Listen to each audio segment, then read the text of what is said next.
우리가 교과서에서 배웠던 보스턴 차 사건.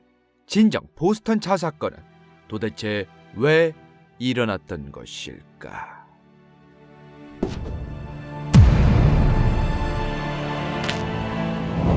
과거 1700년대 중반 북아메리카 대륙은 영국과 프랑스 그리고 스페인이 저렇게 식민지 쟁탈전을 벌이고 있었습니다.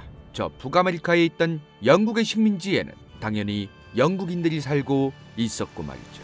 중요한 것은 저 때까지만 해도 USA, 미국이라는 국가는 존재하지 않았다는 것. 당시 영국 식민지 지역에 살던 영국인들은 플랜테이션 농업을 하게 되면서 수많은 흑인 노예들을 거느리고 사업을 하던 자본가들도 있었고 홍차를 밀수해서 팔아먹는 홍차 밀수업자들도 꽤 많이 있었습니다. 물론 노예를 부려먹고 밀수업을 하던 것을 북아메리카의 영국인들만 했던 것은 아니지만 어찌되었든 당시 영국 식민지가 있던 북아메리카 대륙의 상황이 그러했었다는 겁니다. 그런데 1700년대 중후반 영국 정부는 영국 식민지 지역에서는 앞으로 모두 영국산 홍차만 수입하도록 법으로 정하기 시작합니다. 왜냐하면 홍차 재고가 쌓이기도 전에 싹 다 팔리던 1500년대와 달리 너무나 광활한 넓은 식민지가 생긴 대영 제국의 창고에는 식민지만큼 많아진 홍차들이 쌓여가고 있었으니 말이죠.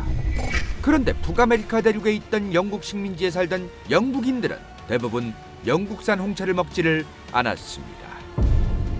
당시 영국산 홍차보다 훨씬 저렴했던 홍차, 네덜란드가 팔아먹던 홍차를 밀무역에서 사먹는 게 훨씬 저렴했으니 말이죠. 그 때문에 북아메리카 대륙의 영국 식민지에는 홍차 밀무역을 하는 사업가들이 꽤 많이 있었습니다. 그러던 1756년부터 63년까지 유럽에서는 7년 전쟁이라는 큰 전쟁이 일어납니다. 이 7년 전쟁 때문에 영국 정부는 세금을 올려서 부족해진 군비와 국가 곡간을 채우려고 하기 시작했고 그 대상은 당시 영국산뿐만 아니라 영국의 식민지, 영국인들이 살고 있던 북아메리카 대륙도 포함되어 있었습니다. 그러나 당시 영국 식민지에 살던 영국인들은 영국 정부의 제대로 된 지원과 인프라 혜택도 없이 자수성가로 100년 전부터 북아메리카 대륙에 자리를 잡은 사람들이었습니다. 당연히 그들은 세금 올리겠다는 영국 정부를 향해 나라가 해준 게 뭐가 있냐며 이제 와서 세금을 왜 우리에게까지 올리냐며 항의하기 시작했죠. 거센 항의에 영국 정부도 기존에 올렸던 세금들을 모두 파토내고 세금을 올리지 않겠다며 원상복귀를 선언했습니다. 그렇게 영국 정부와 영국의 식민지 간에 있던 세금 문제는 이미 이 시점에 모두 해결되었던 거죠. 그런데 이러한 세금 문제 해결에도 불만인 사람들이 있었습니다. 바로 네덜란드산 홍차를 밀수하던 밀수업자들이었습니다. 당시 영국은 재고가 쌓여가는 홍차들을 어떻게든 처리하기 위해 노력했고 그렇게 영국 정부가 개입해서 직접 다이렉트로 유통하는 형태로 변경시키면서 어마무시하게 저렴한 영국산 홍차가 만들어집니다. 이제 북아메리카 대륙에 있던 영국 식민지 주민들은 밀무역을 해서 불법으로 먹던 네덜란드산 홍차가 아닌 저렴한 영국산 홍차를 먹어도 되는 상황이었던 거죠. 당연히 수많은 네덜란드산 홍차를 밀수해오던 사업가들은 자기들 사업 개박살 날 것은 시간 문제였습니다. 물론 밀무역이었으니 애초에 사라져야 할 사업이었을지도 모를 일이지만 말이죠. 게다가 1700년대 후반 영국 정부는 영국 섬 내에 흑인 노예 제도를 폐지했고 영국의 수많은 흑인들이 자유인이 되어가기 시작했습니다. 수많은 흑인 노예들을 부려먹으며 플랜테이션 농업을 하던 수많은 북아메리카의 영국인들, 그들은 영국 정부가 영국 섬을 넘어서 이제 식민지 지역까지 노예 제도가 폐지될 경우 자신들의 사업이 모두 박살날지 모른다는 두려움에 휩싸이고 있었습니다.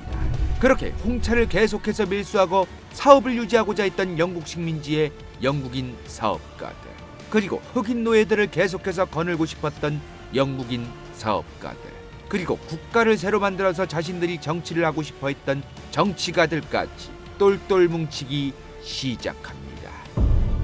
이제 영국의 식민지이자 영국인이 아니라 새로운 국가를 만들어보자면서 말이죠. 그렇게 1773년 12월 16일 홍차 밀수업자였던 존 핸콕과 식민지 지역의 정치 로비로 영향력이 높았던 세뮤얼 아담스, 이 두 인물의 지원 아래 뒷돈받은 사람들이 보스턴 항구에 들어온 영국 정부산 홍차를 집어던지기 시작합니다. 그게 바로 우리가 교과서에서 배웠던 보스턴 차 사건이죠. 그들은 영국 정부에 어그로를 끌고 싶어 했습니다. 그래서 보스턴 차 사건이라는 사건을 일으켰던 거죠. 이 사건 이후 영국 정부의 강경 진압이 이루어진다면 영국 식민지 지역에서 유혈 사태가 발생할 가능성이 높아질 테고, 그 유혈 사태 이후 자신들이 식민지 지역에 살던 수많은 영국인들을 선동한다면 새로운 국가를 위한 선거, 새로운 국가를 위한 쿠데타, 독립 분위기가 만들어질 수 있다고 생각하고 있었습니다. 그들에게서는 딱 맞아떨어졌고, 이 세상에 존재하지 않았던 국가, 미국이라는 국가를 만들기 위한 영국인이 영국 정부에 대항해서 일으킨 미국 독립혁명이 시작됩니다. 우리는 흔히들 지금까지 보스턴 차 사건 하면 영국 정부의 세금 인상 드립으로 인해서 생겼다고만 알고 있습니다. 그러나 그 속을 다시 들여다보면 전혀 다른 내용의 역사가 담겨져 있다는 것. 홍차를 계속해서 밀수해야 했지만 영국산 홍차가 너무 저렴해져서 자신의 사업이 무너질까 두려웠던 존 핸콕. 그는 미국 독립선언서에 가장 먼저 사인을 했습니다. 집안대대로 정치적 영향력을 과시해왔던 세뮤얼 아담스. 그는 미국 건국 이후 매사추세츠 주지사로 선출되었죠. 이렇게 만들어진 미국이라는 국가는 현재 전 세계 최고 패권 국가가 되었습니다. 그것은 그 누구도 부정할 수 없는 사실이죠.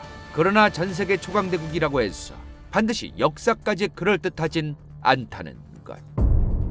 수많은 국가의 역사가 이렇게 잘 알려지지 못하고 있는 것은 인간들이 자신들의 만족감을 위해서 허구의 터부를 만든 때문이 아닐까.